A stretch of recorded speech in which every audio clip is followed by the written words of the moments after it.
At Starbound, we tell stories the human way, not with artificial voices or AI slop. After all, what's HFY without humanity? Subscribe to keep it that way. I'm Larissa. Let's begin. Frairen was dreaming about pizza again. It was one of those good dreams where everything made sense even when it didn't.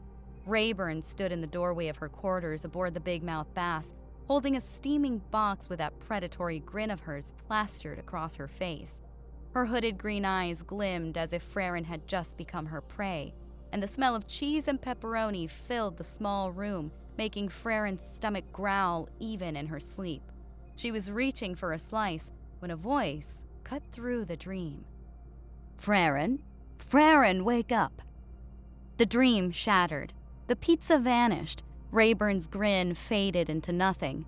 Frairen's pink eyes cracked open to the lighting of her quarters. The simulated night cycle had clearly ended without her permission, and someone had overridden her room's dim settings. She squinted against the brightness, her ears flattening in annoyance as she tried to process who had the absolute balls to wake her up like this. Miss Rimiki stood at the foot of her bed. Frairen blinked, then blinked again. The Zumra instructor stood there with her scaled hands clasped in front of her, expression unreadable. Frairen's brain, still foggy with sleep, tried to make sense of it. Miss Rimiki, in her quarters, standing over her bed. This was definitely weirder than Rayburn showing up with pizza. "What's going on?" Frairen asked, her voice still rough from sleep. She sat up in bed, her ears forward but wary. "Why are you here, Miss Rimiki?" Miss Rimiki walked around the small corridors, her four eyes taking in the room, though Frairen suspected she wasn't really looking at anything. Just moments later, those eyes moved to Frairen, who had shifted to sit properly on her bed, pawed feet now touching the deck.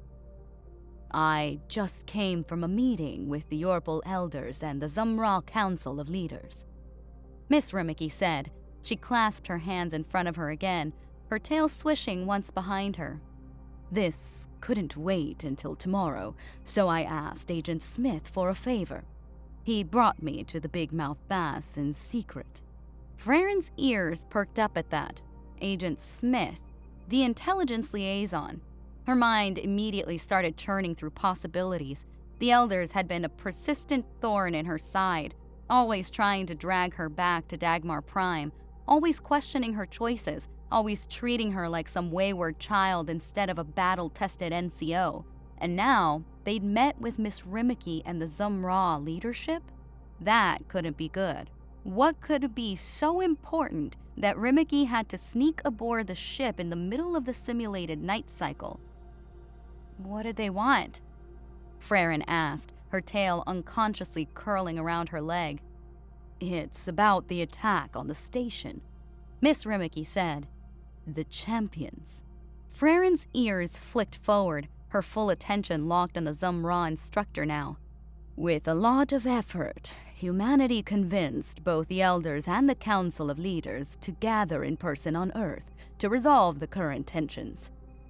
Miss Rimiki moved across the small quarters and, without asking, took a seat in Frairen's desk chair. "Your recruits sending middle finger emojis to the elders isn't making things easier, Frairen." Frairen's lips pressed tight despite herself. Trimmy, that little bastard.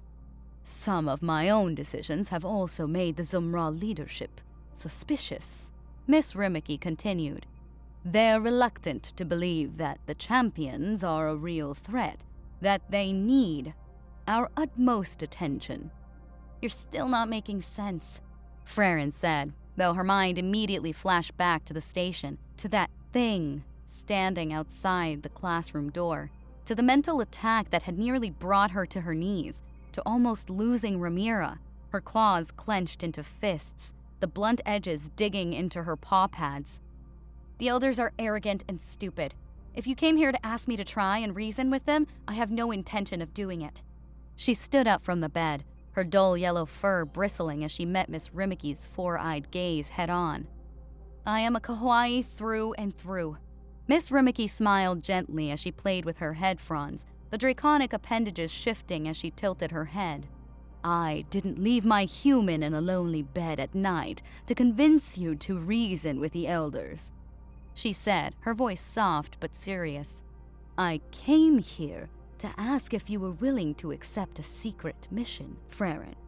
A hard one, a very dangerous one." Frairen heard everything, but something else caught her attention first. "You're human?" she asked, her ears perking up even as she tried to hide her interest. Miss Rimiki laughed, somehow lightening the weight in the small quarters. "That's what you want to talk about, not the dangerous mission I just mentioned." She shook her head, her arms crossing in front of her beautiful draconic form. "I suppose it makes sense after all, you and that training specialist of yours." She let the words hang, and Frairen's tail gave a small involuntary wag before she could stop it. "I don't mind discussing the subject of certain kinds of interactions with humans," Miss Rimiki continued, her four eyes narrowing in an obvious attempt at humor. "You're one of us, after all, but it's not the time for this right now." Her expression sobered. "Are you ready to hear about the mission?" Frairen thought about what Miss Rimiki meant by one of us, but she pushed the thought aside. She gave a short nod instead of answering. Miss Rimiki straightened in her chair. "Humanity suspects the Mandarin champions won't miss the opportunity to attack the gathering of elders and leaders. That's the mission for you and your friends." Frairen's ears shot forward. "Wait, protection? You're asking us to protect those leaders at the event?" "No," Miss Rimiki said, standing from the chair. "I'm not asking you to protect the elders. The humans will do their best to do that." She began pacing the small room, her movements quick. "I'm asking you and your friends to go through the Mandarin portal when they attack." She stopped and turned to face Frairen directly. "I'm asking you to carry a beacon to their home world and protect it, so that humanity can find their home, so that humanity can finally get revenge for the millions that died in the Mandarin attack on Earth." Frairen's pink eyes widened, her claws flexed at her sides as the weight of what Miss Rimiki was asking settled over her. She slowly paced toward the Zumra instructor, her mind already racing through the implications. "I'll find Himmel and Zetrin right now to ask," Frairen said, her voice steady despite the adrenaline starting to build in her chest. "But I'm pretty sure that even Zetrin wouldn't run away from this fight." A sleepless night and morning later, Miss Rimiki stood alone at her speaking place in the conference room. The setup was similar to the one where Frairen had been questioned by the elders on the station, but this time, the Zumra leadership was also on Earth. The room was larger, more formal, with windows overlooking the training grounds below where human soldiers jogged in formation. Miss Rimiki's head fronds were tense as she heard the murmuring behind her. The Yorpal elders had arrived early, clustering together at one end of the long table, their voices traveling loud across the room, despite their attempts at discretion. "The HFY is training the traitors to send middle finger emojis to us," one of them said, his white fur practically bristling as he spoke. "This is what comes from letting them train with humans. No respect, no discipline." "Where is she?" another elder demanded, this one with black and white fur. He turned his head toward the human liaison standing near the door. "Where is Frairen? Why is humanity not keeping their agreement? They promised she would be here to answer for this disrespect." Miss Rimiki crossed her arms, and she kept her back to them, staring out the window. She had expected this. The elders were predictable in their outrage. A deep voice cut through the murmuring. "What is happening here, Miss Rimiki?" She turned slowly to face the speaker. He was massive, even for a Zumra, easily 7 feet tall with scales and muscles. His 4 eyes were fixed on her. They were so intense that they would have made most people flinch. This was Council Leader Vera, the head of the Zumra Council of Leaders. "Why were you so obstinate about forcing your hand to come to this planet?" Varrock continued. his voice serious, his head fronds were rigid, a sign of his displeasure. You know what Earth does to our people. You know why we established the non-social engagement clause, and yet you insisted we come here, in person, to this world where Zumra visits and never wishes to return. Miss Rimiki exchanged a look with Agent Smith, who stood near the door alongside a few other humans and representatives from less troublesome allied species.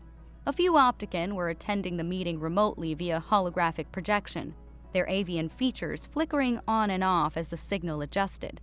Earth's gravity was simply too much for them to attend in person without extensive preparation. She turned back to the Yorpal elders, her expression neutral. Frairen will be here soon, she said smoothly. Then she turned to Varrock and the other Zumra leaders, her 4 eyes meeting his without flinching. As for why you are here, Council Leader, humanity wanted to question you about the reason you don't believe the champions are real. It wasn't exactly a lie. That was indeed one of the reasons for this gathering. The humans did want answers about the leadership's skepticism regarding the Mandarin threat. The champions had nearly killed Frairen, and her team on the station had proven themselves to be far more dangerous than anyone had predicted, and yet the council still dragged their feet. But Miss Rimiki certainly wouldn't say that all of them were here to be bait. She wouldn't mention that Frairen wasn't actually coming to this meeting at all, that she, Himmel, Zetran, and a handful of Yorpal recruits and a full human tactical team were somewhere close to this room right now, waiting like predators in the shadows, armed, ready, carrying an expensive FTL beacon that would activate the moment a Mandarin portal opened and the team crossed it to the other side.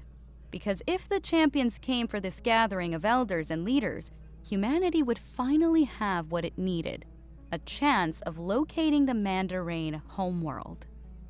Frairen stood fully armed outside the gathering room, her XC-1 Lancer magnetically strapped to her olive-drab chest plate. The rifle sat secure against her armor, ready to be pulled free in an instant. Her slammer hung from her belt on the left side, the powered warhammer's weight familiar and comforting. Beside her stood her friends. Himmel cradled his new 40mm grade launcher, with a kind of affection most people reserved for pets, his orange point eyes gleaming. Zetran held one of the new flamethrowers from the recent training, the bulky weapon looking almost elegant in the Karlaken's clawed hands, his hood slightly flared. Staff Sergeant Kowalski stood at the front of the team, the same human who had led them through the station when the champions attacked. His nameplate gleamed under the hallway lights as he addressed the assembled soldiers, mostly humans, with Frairen, Himmel, Zetran, and 3 Yorpal recruits mixed in. Today's goal is not protection of civilians, Kowalski said, his voice firm. That will be the role of the various other teams stationed throughout this building.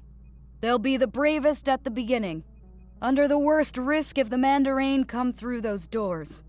He paused, his jaw setting. We have a different mission. When those portals open, and believe they will, we're going through. We're finally bringing the fight to those damn gray elves who can't win a fair fight against humanity, who have to cheat by coming back from the dead and stealing body parts from other species. Kowalski stopped pacing and turned to face them fully. What does humanity and friends have in store for them? Iron and steel! Frairen bellowed in unison with everyone else, the war cry echoing down the hallway. Kowalski's hard expression cracked into something that resembled a smile. He turned to Frairen specifically, reaching down to pick up a cylindrical device from the equipment case at his feet. The FTL beacon. Small, but packed with technology that cost more than Frairen wanted to think about. The crazy furry who saved the day at the station, Kowalski said, holding the beacon out to her. We'll have the honor of carrying this. He turned to address just the humans in the group. Does anyone have anything against that? No, sir! Came the immediate response from every human throat. Frairen felt something warm bloom in her chest as she took the beacon, carefully securing it to her armor's equipment webbing. Despite how she'd acted on the station, running ahead, screaming, nearly getting herself killed to save Ramira, the team still trusted her, still wanted her leading this charge. She turned to face her 3 Yorpal recruits, Makia, Vardal, and Trimmy. All 3 stood at attention, their ears forward and eyes locked on her. "See?" Frairen said, her voice overflowing with just enough edge to make them listen. "The humans trust us. If any of you do anything stupid, you will die in the training field later when I'm done with you. Are we clear?" Yes, Sergeant! All 3 barked in unison. Do you think they'll really come? Himmel asked, clearly excited. I wonder if the Mandarines will actually attack. Zetrin added, his words drawing out a little. Frairen checked the beacon one more time, then looked at her friends and smiled, showing just a hint of teeth. I hope they do. Miss Rimiki's head fronds were rigid in frustration as the white-furred Yorpal elder droned on for what felt like the 100th time. We remain unconvinced, he said, in that particular tone of superiority that made her want to send a psychic spike through his skull. Humanity has presented no concrete evidence that these so-called champions represent a genuine threat to the Cinderella Confederation. What we have seen instead is a calculated effort to co-opt our warriors, to addict them to the earth through various means. A female Zamra leader, council member Tashara with her deep blue scales, nodded in agreement. The food alone is suspect. We have reports of Yorpal gaining significant muscle mass and refusing to return home. We fear they might inspire more Zamra to defect. Her 4 eyes cut toward Miss Rimiki. The Yorpal become addicted to the strange camaraderie among human fighters, to the physical interactions. Miss Rimiki felt her stomach tighten. She felt as if they were talking about her, about Caden, about every Zamra who had dared to defy the non-social engagement clause and found something on Earth worth staying for. The non-social engagement clause exists for a reason, Varrock rumbled, his massive frame shifting as he leaned forward. To protect our people from exactly this kind of cultural contamination. And yet we find our own kind ignoring these protections, drawn in by human tactics. The word hinted at disdain. Agent Smith stepped forward from his position near the wall, his expression neutral. Council leaders, elders, with all due respect, we've provided detailed reports on the champions, combat footage from the station attack, intelligence gathered from... Reports can be fabricated, the black and white furred Yorpal elder interrupted. Footage can be altered. We have only humanity's word that these creatures are as dangerous as they claimed.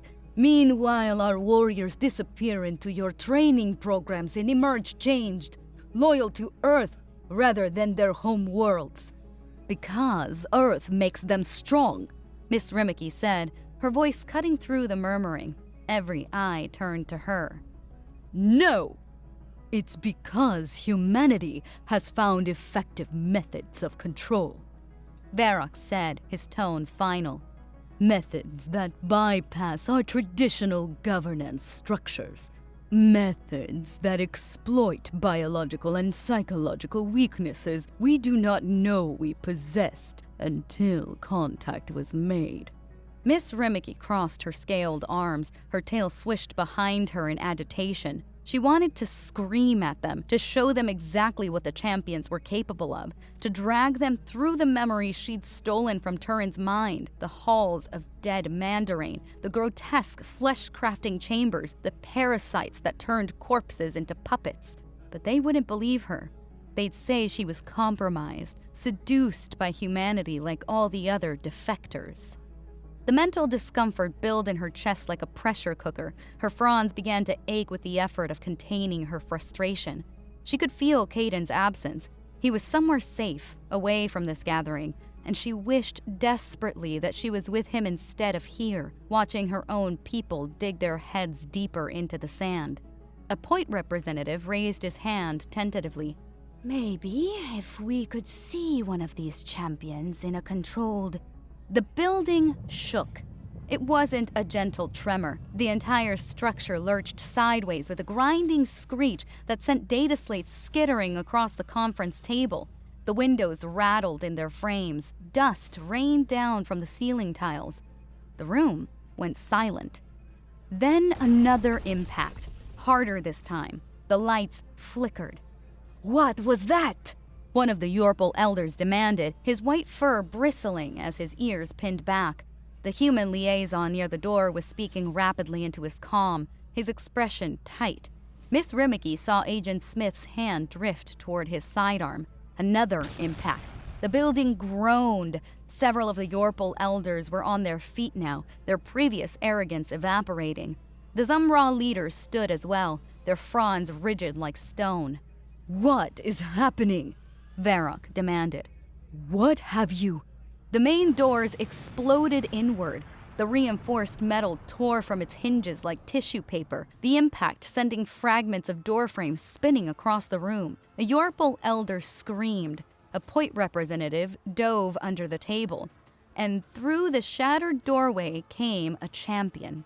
Miss Rimiki's blood turned to ice. It was massive, easily 7 feet tall. Its body a grotesque patchwork of stolen parts. But this wasn't the same champion from the classroom.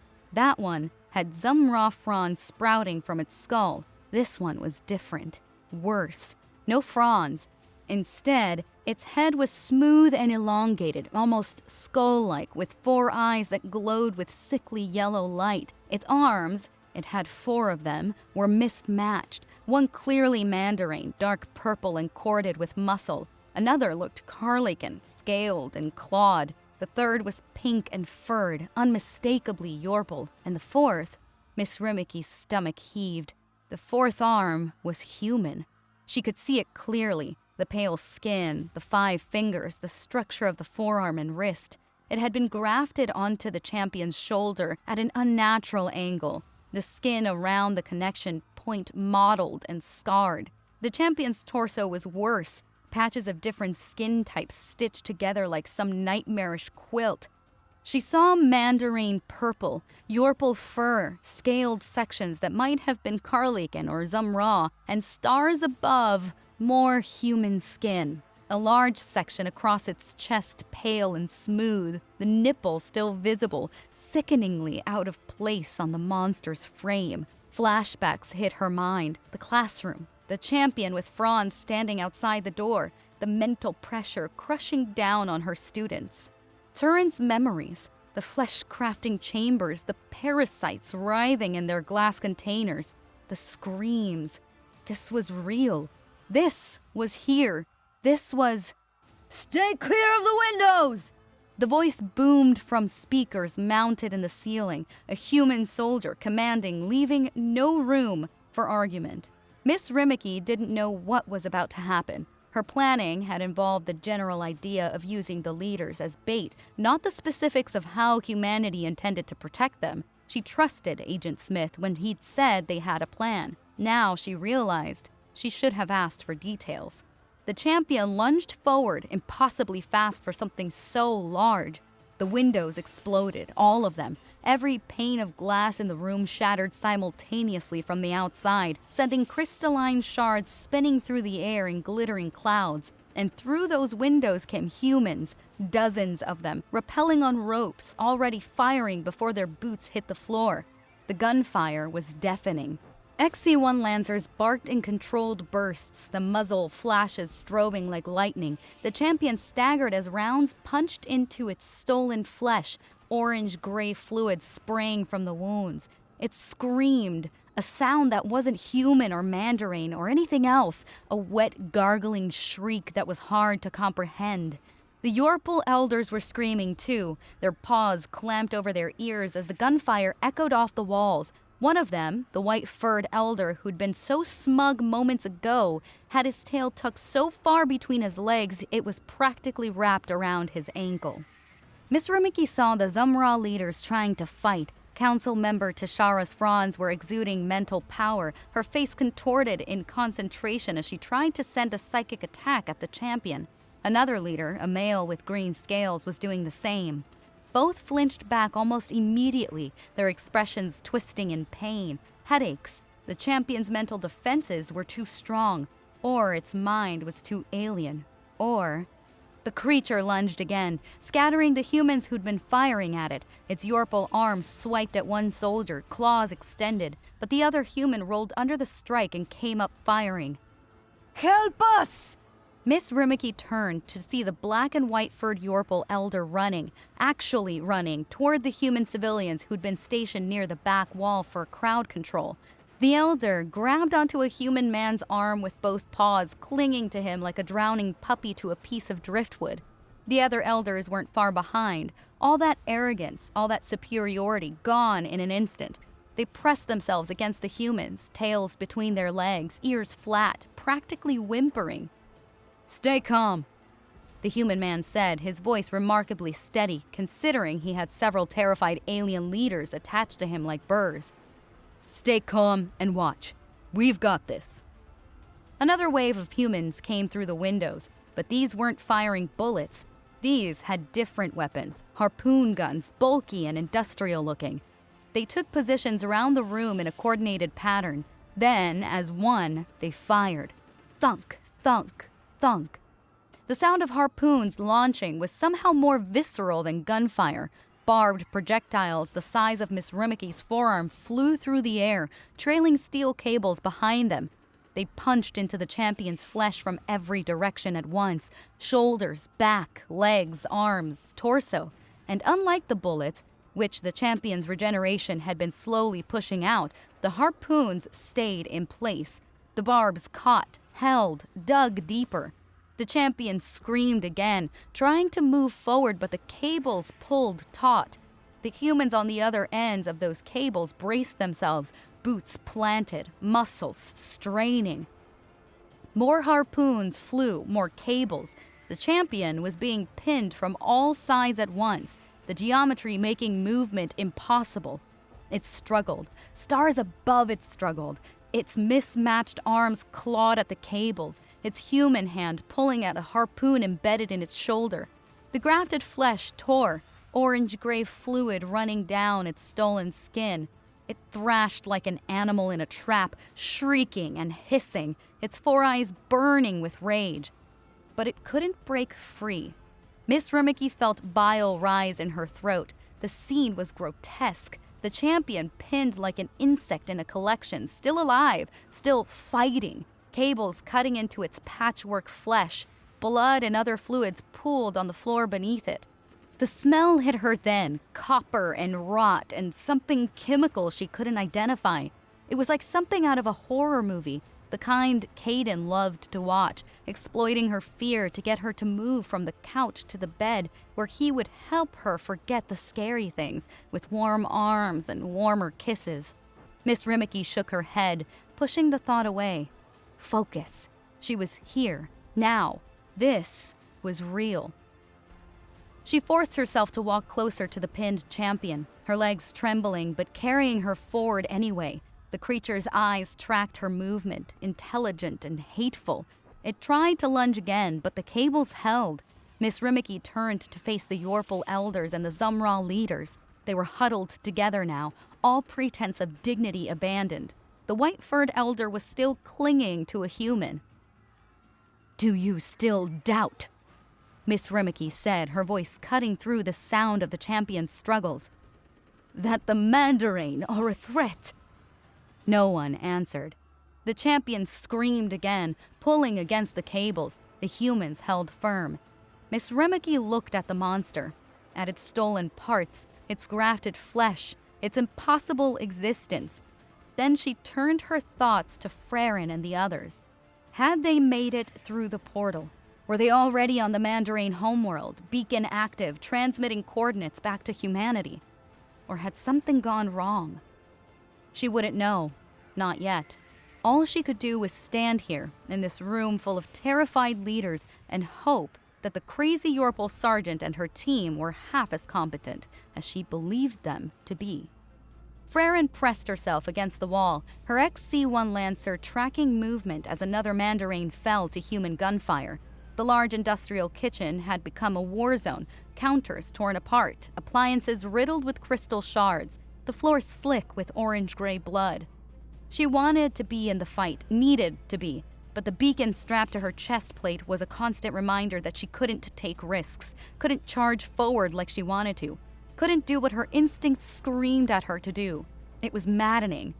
Himmel and Zetrin were closer to the portal right now, their heavy weapons booming and roaring despite the cramped space. The 40mm grenade launcher wasn't ideal for a kitchen, and the flamethrower even less so, but her friends were making it work. Through her helmet's display, she could see their position markers near the shimmering tear in reality that the Mandarin had opened in the middle of what used to be a pantry. What truly bothered her, what made her claws dig into her rifle grip until her paw pads ached, was that even her 3 pups were closer to the action than she was right now. Makia, Vartal, and Trimmy had taken cover behind an overturned industrial freezer, their XE-1s barking in controlled bursts. She could see them on her HUD, their position markers clustered together, firing discipline, holding despite the chaos. They were doing well, better than well, and she was stuck here, babysitting a beacon. "Most of the ways are down," a human voice crackled through her helmet comms, Sergeant Martinez, if she recognized the voice correctly. "Portal's looking clear. Good time for first volunteers to enter." Frairen's ears perked up inside her helmet. First volunteers. Someone had to go through first into an unknown alien planet with no guarantee of what waited on the other side or if they'd ever make it back. One had to be very brave to volunteer for that. It would certainly be a human, she thought. "Are you going in?" Himmel's voice came through the comm channel, slightly breathless. "Or are you running away again?" Frairen smirked despite herself. She couldn't see them from her position, but she could picture it, Himmel needling Zetrin while they crouched behind cover, the Poit's orange eyes full of mischief. Then something unexpected happened. "I am tired of hearing you and Frairen say that all the time." Zetrin's voice snapped through the comms, his usual drawl gone. "Today, I am not running away." A cold wave of adrenaline coursed through Frairen's body. Her blood turned to ice in her veins. She spun, peeking around the corner into the corridor that led to the portal room, just in time to catch a glimpse of the bulky flamethrower and the Karlaken carrying it, disappearing into the swirling purple light. "Himmel!" Frairen snarled into her comm. "You just made fun of Zetrin mid-combat. What the hell were you thinking? Go after him!" "I'm going after him," Himmel replied, and she could hear him moving, boots pounding on tile. "You don't have to tell me." "I'm telling you anyway! Get in there and watch his back!" She peeked around the corner again, just in time to see Himmel's smaller form sprinting through a hail of orange crystals, his grenade launcher clutched to his chest. The Mandarin were still shooting, still trying to defend their portal, but Himmel weaved and ducked. Then he was through, gone, swallowed by light. Her worry didn't subside. If anything, it got worse. Both her friends were through the portal now, on an alien world, possibly surrounded by enemies, and she was still here. To hell with waiting for the right moment. Frairen turned to her 3 pups. Makia's pink fur was matted with sweat inside her helmet. Vartal and Trimmy both had their rifles up ready, their earlier hesitation from the agricultural world nowhere to be seen. "Are you ready to follow me?" Frairen barked. Yes, Sergeant! All 3 responded in unison. Vartal's voice cut through again, fierce and determined. "We'll follow you to hell if you give the order, Sergeant." Trimmy echoed the sentiments. "To hell and back!" Something warm bloomed in Frairen's chest. These weren't the same terrified recruits who'd frozen up on that Rimiki farm. These were soldiers now. Her soldiers. "Then charge!" Frairen roared, breaking from cover. The last thing she heard as she sprinted toward the portal was human voices shouting through her helmet comms.